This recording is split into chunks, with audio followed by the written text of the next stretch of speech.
Hey, I'm bringing my team over again tonight. Make sure to have some appetizers and drinks ready. But today is our wedding anniversary. I had confirmed it this morning, and I'd even made plans. Well, if you insist, then fine. I'll prepare the perfect snacks for you to go with your drinks. Let's make sure your team gets to enjoy some family bonding too. My name is Leah. It's been a decade since I graduated college and started working at a travel agency, climbing my way up the ladder. I've established myself as a confident professional, mentoring new hires and managing key projects. I've poured my heart into building my career. Here's something not everyone knows about me. I'm bisexual. It's not something I'm ashamed of, especially in today's world.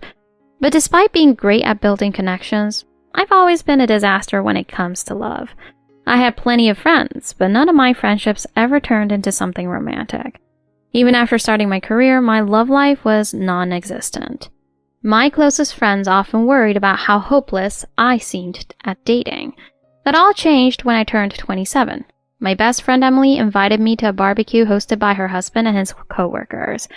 "You never know, Leah. This might be your chance to meet someone," she said with a grin. And that's when I met Jeff. Jeff was 4 years older than me and one of Emily's husband's colleagues. From the moment he introduced himself, his easygoing charm and warm smile left an impression.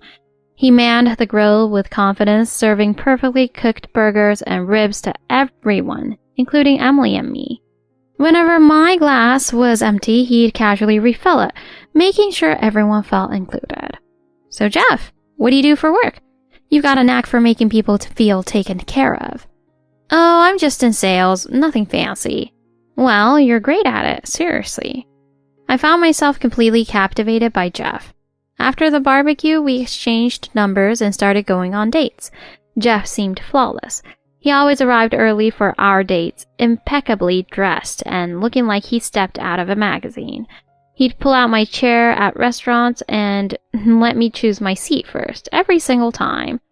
When we went window shopping, he never complained about how long I took. Instead, he genuinely enjoyed it, and he always complimented my outfits and hair, even when I felt I wasn't at my best. Even someone as awkward with romance as me couldn't help but feel butterflies. After about 6 months of dating, we decided to tie the knot. I was 28 and Jeff was 32. We honeymooned in Hawaii, a trip I had meticulously planned myself. The pristine beaches, the endless blue skies, and the mouth-watering Hawaiian cuisine made it unforgettable. Everything about Hawaii felt magical. Jeff seemed to be having the time of his life too. You hear about honeymoon divorces, where couples fight and fall apart while traveling, but that felt unimaginable for us. For Jeff and me, the trip only strengthened our bond, or so I thought. When we returned to our new apartment, lugging heavy suitcases and Hawaiian souvenirs, I felt a sense of pride in our fresh start. Wow, I'm so tired, but that was amazing. I can't wait to go back someday. Yeah, totally. Anyway, I've got work tomorrow, so I'll head to bed early. Can you handle unpacking? Oh, and don't forget to set aside the souvenirs for my coworkers. With that, Jeff disappeared into the bedroom without so much as a second glance. Wait, I start work again tomorrow too. I was exhausted, and I wondered if maybe he'd forgotten I had a job as well. Still, Jeff was already asleep, so I decided to handle the basics and leave the rest for later. But the next morning, Jeff's first words caught me off guard. "Hey, where's my lunch?" To be fair, we had agreed to pack lunches after getting married as a way to save money. "What, you're not serious, are you?" "That's impossible. I haven't even had time to go grocery shopping since we got back yesterday." "You're kidding, right?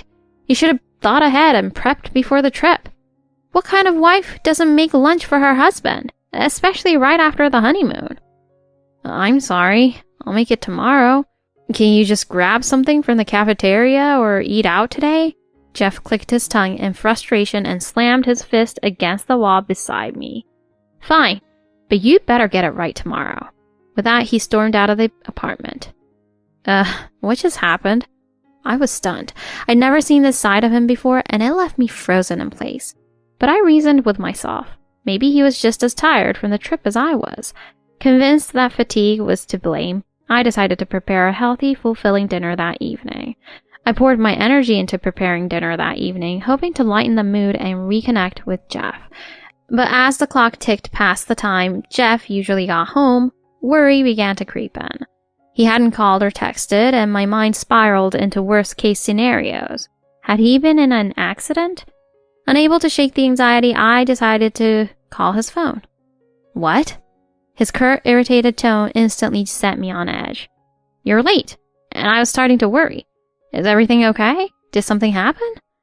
Oh, it's nothing like that. I was handing out the souvenirs from Hawaii, and my colleagues wanted to hear all about the trip. So we decided to head to a bar to hang out. What? You couldn't have told me sooner? I was worried sick. You should have figured it out. Honestly, it's weird you even expected me to eat at home tonight. Anyway, my coworkers are waiting, so I'm hanging up. With that, he hung up, leaving me holding the phone in disbelief. I stared at the dinner I'd worked so hard to prepare, feeling the sting of disappointment. I tried to convince myself it was just a work thing, something unavoidable. But in the weeks that followed, a harsh reality began to emerge. Jeff didn't do a single chore. On weekends, I spent my time doing laundry, cleaning the apartment, and grocery shopping. But Jeff never offered to help or even accompany me. Instead, he'd sleep in late and lounge around doing nothing. Dressed in tracksuit, he'd sit on the couch, flipping through channels on the TV or scrolling on his phone. Hey, would you mind coming with me to the store today? I got some heavy stuff to carry and I could use a hand. So you just want me to carry your bags? No thanks. I work hard enough during the week, so I want to relax on the weekends at least. You can handle shopping on your own. I felt like the wind had been knocked out of me. I worked just as hard as he did, and I wanted to rest on my days off too. It didn't take long after our wedding to realize that Jeff had deeply ingrained views on gender roles. He was, in every sense, a full-blown chauvinist. And I quickly realized that Jeff firmly believed housework was strictly a woman's responsibility. It was a given that he wouldn't lift a finger when it came to grocery shopping or running errands. Every meal had to be homemade, and that included the lunches I packed for him daily. One morning, feeling utterly exhausted, I threw together a lunch using leftovers and a couple of frozen items. Hey, what was with my lunch today? As soon as Jeff walked in the door that evening, he started grumbling. What? Was there something you didn't like? No, it's just that you packed leftovers and frozen stuff, didn't you? Well, yeah, I just didn't have much time this morning. Seriously? Not making 100% homemade lunch is downright ridiculous. Do you have any idea how embarrassing that is if someone sees it? Embarrassing? There's nothing shameful in there. Besides, who could even tell it's leftovers or frozen food just by looking? Of course they can tell. Today, Erica, one of my team members, saw it and said, "Oh, is your lunch just a bunch of frozen food? That's so sad." The moment he said her name, Erica, I felt a strange pang of unease. Call it a sixth sense, but the way he said her name seemed overly familiar for a boss-subordinate relationship. And what kind of employee makes snide remarks about their boss's lunch? While I was lost in thought, Jeff snapped, "Make sure you do better next time." From that moment, even the thought of preparing his lunch every morning felt like a chore I couldn't bear. One day, not long after, while folding laundry in the living room, I watched him sprawled on the couch, glued to his phone. His phone buzzed repeatedly with incoming notifications. Hey, who's that? Looks like someone's trying to get a hold of you. Oh, it's just work stuff. Don't worry about it. He quickly flipped the phone over so the screen faced down, cutting off my view of the notifications. It felt suspicious, but I decided not to press the issue. At least, not then. Over time, though, those little oddities became harder to ignore. Jeff started coming home late more often, claiming it was due to work events or team outings. He'd shower in the middle of the night, and sometimes his suits carried faint traces of a perfume I didn't wear. I tried to tell myself I was overthinking things, clinging to the hope that I was wrong.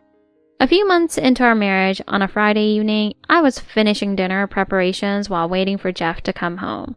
But as the clock ticked past his usual return time, there was no sign of Jeff. By now, I had grown accustomed to assuming he was out drinking with coworkers again. However, this time, I was surprised when my phone rang and it was Jeff. "I'm bringing some of my team members home. Make sure to have beer and some appetizers ready. We'll be there in about 30 minutes. With that, he hung up, leaving me no room to protest. He wasn't asking for my consent. It was a command. Plain and simple. Hurriedly, I dashed to the nearest bodega to grab some beer. Even though it wasn't far, it still took me 5 minutes each way. Back home, I reheated the dinner I had originally prepared for Jeff and placed a few side dishes that I had planned to pack for his lunch tomorrow on the table. Soon, I heard a commotion near the front door. "Hey, I'm home. Aren't you coming to greet us?" Jeff's impatient shout echoed through the apartment. All right, I'm coming. Sorry, I was just finishing up. Welcome, everyone." As I walked to the entryway, Jeff tossed his bag onto the floor and muttered, "You're late." I forced a smile as I turned to welcome his team. "Mrs. Miller, I'm so sorry for the short notice. We were thinking about heading to another bar, but Jeff said my place is nearby. My wife can whip something up." I couldn't help but think how much easier it would have been if they'd just gone to another bar. "Oh, it's no trouble at all. I just couldn't prepare much on such short notice." With those words, I ushered them inside, making my frustration with politeness. As I welcomed Jeff's team into the living room, I noticed his eyes dart to the table, his expression quickly souring. "Come on, is this seriously all you've got? Couldn't you have made something a little more impressive?" I had no intention of embarrassing Jeff in front of his coworkers, but there were limits to what I could do, especially with such short notice. "You told me at the last minute. You can't expect me to whip up something fancy in just 30 minutes. I couldn't help but snap back, and Jeff responded with an irritated click of his tongue. "You could have at least put some more effort into it, instead of embarrassing your husband in front of everyone." One of his coworkers, clearly uncomfortable with the tension, spoke up hesitantly. "Oh, come on, Jeff. We showed up unannounced. Mrs. Miller's done nothing wrong here." His coworkers chimed in, trying to diffuse the awkward atmosphere. They introduced themselves: Ethan, Lucas, Adam, and Erica. Among them, Erica stood out, her demeanor unusually familiar with Jeff. "Come on, Jeff, have a drink. Here, let me pour you another glass." Erica. The same Erica Jeff had mentioned that day he complained about his lunch. Jeff downed the beer she poured and extended his glass for another. "You're always so thoughtful, Erica. Go ahead and pour me another." Jeff and Erica sat far too close for comfort, while the rest of the team fidgeted under my gaze. "Hey, Erica, you're sitting way too close to Jeff, and it looks like you've had a bit too much to drink." But Erica paid no mind, leaning even closer as she poured his beer, as if trying to provoke me. Even someone as clueless about relationships as I was couldn't ignore that something was off. After a couple of hours, Jeff's team finally left. Yet Erica continued her overly familiar behavior until the very end. It wasn't just that she ignored my presence, it almost felt like she wanted me to notice. Once they were gone, Jeff hurried off to the bedroom without a word. "Hey, don't you have anything to say to me?" Jeff didn't respond. He just closed the door behind him. That weekend, I didn't say a single word to Jeff. Then came Monday. I packed his lunch as usual and left it on the table. He grabbed it silently on his way out the door. I noticed his phone sitting on the table. He must have forgotten it. Just then, a notification lit up the screen. "Good morning. Sorry for staying so late the other night. I saw your wife for the first time. Doesn't seem like she cares about you. How about we go somewhere nicer today? Maybe that restaurant we talked about, or you could come over to my place?" The sender's name was Erica. My mind went blank.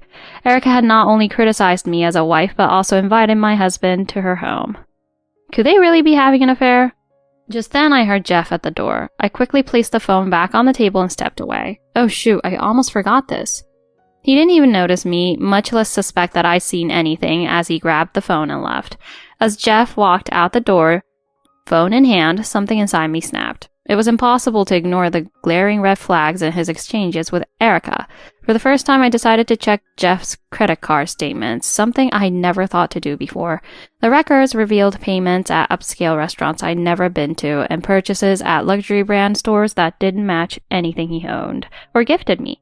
Sure, he could have gone to the restaurants with his team, but buying expensive brand items? That wasn't normal. And then there it was, charges for a hotel. I remembered those late nights all too well. This needed to be confirmed. The next day, I reached out to a private investigator determined to uncover the full truth about Jeff's infidelity. The days that followed felt like the longest of my life, filled with dread and anticipation. I tried to focus on work, but my thoughts were scattered, consumed by questions and doubts. During this turbulent time, Emily was my rock, my best friend and confidant. "You've seemed a little off lately. Is everything okay?" "It's nothing really. Work's just been hectic." I hesitated to tell her the truth and ended up swallowing my words. "Come on, Leah. How long have I known you? You can't hide stuff from me." Emily's words hit me like a dart to the chest, as if she saw right through the denial I was clinging to. "It's just, Jeff's been acting strange lately. Coming home late, being distant, so I hired a private investigator. Let me know the moment you hear anything. Whatever you need, I'm here for you." Her words were like a lifeline, pulling me out of my darkest moments. A few days later, the investigator called. They had the evidence. I met him at a quiet cafe where he handed me a thick envelope containing the findings. Inside were photos, restaurant receipts, and even hotel records, all pointing to Jeff's betrayal. The photos showed Jeff with a woman, arms linked, walking into a hotel together. The woman was Erica, the name I had seen in the messages. With this undeniable proof in hand, I knew it was time to act. Our wedding anniversary was approaching, a day that should have been about celebration but now felt like a cruel irony. I decided to use the occasion as the day I would confront Jeff with the truth. In the days leading up to it, I stayed calm, planning every detail carefully. Emily helped me, laughing as she said revenge is best served calculated. The morning of our anniversary, I tried to gauge my husband's mood before he left for work. "Hey, do you know what today is?" Friday, which means tomorrow's Saturday." "No, not that. It's our anniversary. Did you forget?" "Oh, that, yeah, I remember. So can you come home early tonight? I'd like to spend some time together, just the two of us." "Sure, but if work gets busy, I might be late." With that, Jeff left for work, nonchalant as ever. He had no idea what was coming. That night, as expected, Jeff was late. I assumed he was out drinking with coworkers again until his call came through. "Hey, I'm bringing the team over again. Make sure there's food and drinks ready. And don't make it like last time." "Wait, hold on. I told you this morning it's our anniversary." "Yeah, I know. So what? We can just celebrate some other time. Stop complaining and just get it done. I'll be there in 30 minutes. He hung up before I could say another word. After the call ended, I stared at the small gift box on the table. It was the anniversary gift I had carefully chosen for him. But if he couldn't even remember the date, there was no chance he had anything for me. I decided to play along and prepare the food and drinks as instructed. But in my heart, I was readying myself for the real drama to come. Not long after, Jeff arrived with his coworkers in tow. "Hey, we're here. Come to the door and welcome us already." I reluctantly went to the door, plastering on a polite smile. Jeff shot me a glare as he tossed his bag carelessly onto the floor. Instinctively, I caught it mid-air, forcing my lips into a smile as I invited his coworkers inside. "Welcome. Please come in." "I'm afraid I don't have much prepared." "Sorry for the trouble, Mrs. Miller. Jeff insisted we come by again." His team members already seemed tipsy, and once again Erica was among them. "Come on, Erica, sit next to me." Jeff flopped onto the living room couch and beckoned Erica over. She obediently nestled close to him, their proximity uncomfortable to watch. "What are you serving us? Leftovers again?" "Huh, seriously?" As Jeff complained about the food, the others quickly jumped in to smooth things over. "What are you talking about, Jeff? Look at this spread. Steak bites, salad, soup. This isn't just anything simple, it's impressive." But Jeff wasn't satisfied. "It's probably just leftovers from dinner anyway. What was today supposed to be again?" "Oh, right. Some anniversary or something." I reminded him calmly while his team exchanged awkward glances, visibly uncomfortable. "It's our wedding anniversary." Erica, on the other hand, wore a triumphant smirk, her gaze fitting between me and Jeff. "Wait, today's your wedding anniversary?" "Oh no, you should have told me sooner. I shouldn't have come." At Jeff's next comment, something inside me snapped. "Don't worry about it. It's just an anniversary. Dinner with her would have been boring anyway. Hanging out with you and the team is way more fun." I smiled, but this time it wasn't forced. It was a smile born from the satisfaction of what was about to come. "I see. So that's how little I mean to you, huh?" Jeff and Erica froze, the weight of my words sinking in. I stood up, walked over to the table, and handed Jeff the small gift box I prepared earlier. "Huh? What's this? You actually got me a gift?" "Of course. I mean, it's our anniversary and everything. Go ahead. Open it." Encouraged by his team's curious looks, Jeff chuckled nervously and opened the box. Inside were several photographs. As he pulled them out, they spilled across the table for everyone to see. Photos of Jeff and Erica leaving a hotel arm in arm, another of them kissing in the backseat of a taxi. Each one an undeniable snapshot of their affair. "Wait, this is..." Jeff's face drained of color as he stammered. "It's my gift to you. What do you think?" "Took you by surprise, didn't it?" My words froze both Jeff and Erica in place, their expressions a mix of shock and fear. I figured this would liven up the conversation. The perfect snack for drinks, don't you think? The tension in the room reached its peak. All eyes turned toward Erica, who sat rigid, her face pale. Erica, you and Jeff, are you serious? Neither Erica nor Jeff could muster a word in their defense. Calmly, I stood and walked toward the door. Well then, I'll be leaving. And yes, I'll be filing for divorce. I'll handle everything through my lawyer. Don't bother contacting me again. As the door clicked shut behind me, I felt an eerie silence fall over the house, a quiet I had created. I didn't look back. I didn't need to. Later, I heard that the shouting between Jeff, Erica, and the rest of his team escalated so much that the neighbors filed noise complaints. It even ended with a visit from the police. Within days, word of the scandal spread throughout Jeff's workplace. The relationship with Erica became public knowledge, and the office was abuzz with gossip about their inappropriate behavior. I ensured the truth came to light, sharing the evidence with HR and a few key colleagues. Erica was quickly ostracized and eventually resigned under pressure. Jeff couldn't handle the fallout either. Rumor had it he quit his job and retreated to his parents' house, a shadow of the man he once claimed to be. Meanwhile, I pursued legal action and received a generous settlement from both Jeff and Erica. That money became the foundation for my new beginning. For so long, I had lived for someone else, but now it was finally my turn. With the settlement, I planned an extended vacation, my first solo adventure abroad. Unlike my honeymoon, where every decision revolved around Jeff, this trip was entirely for me. I explored quaint villages in Europe, vibrant markets in Asia, and the breathtaking wilderness of Africa. Conversations with local and immersion in different cultures enriched me in ways I never expected.